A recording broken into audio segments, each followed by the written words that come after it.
night, two brothers were sleeping in their cradle. Suddenly, a hissing sound filled the room as two great snakes slowly approached the boys, intent on their purpose.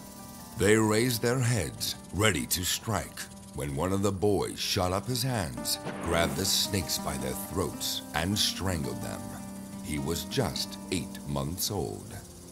And this was the first of many amazing deeds that the boy would perform in his life. A life so filled with extraordinary labors and achievements that his name would be forever associated with something almost impossible to be done. For this was Greece's greatest hero, the demigod son of Zeus, Heracles. As he grew up, Amphitryon, his mortal father, having realized what the future held for the boy, called upon the greatest of teachers to teach the young demigod the most important arts. And so, he was taught wrestling by Autolycus, archery by Eurytus, and swordplay by the great Castor. But still, his education was incomplete, for the young hero did not yet possess the secrets of the lyre. And so his father called the great lyre player, Linus, who some say was the brother of Orpheus himself, to instruct his son in the way of the godly instrument. But Heracles' strong hands were not made for the gentle strings of the lyre, nor was he blessed with patience, and as he longed for the joys of war, he griped and complained, angering his teacher, who struck him, as was custom at the time.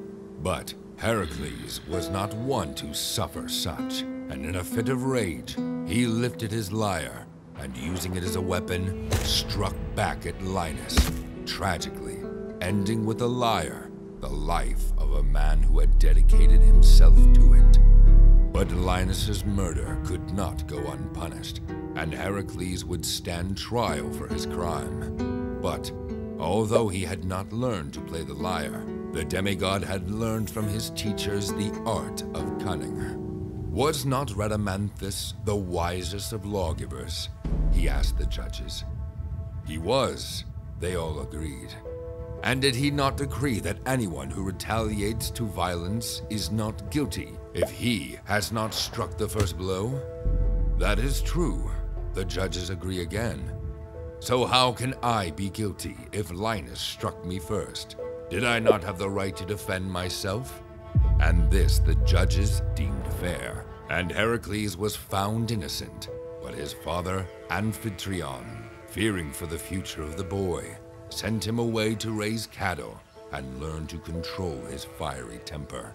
And it was there that Heracles would understand the choice between virtue and vice and begin to grow into the hero of legend.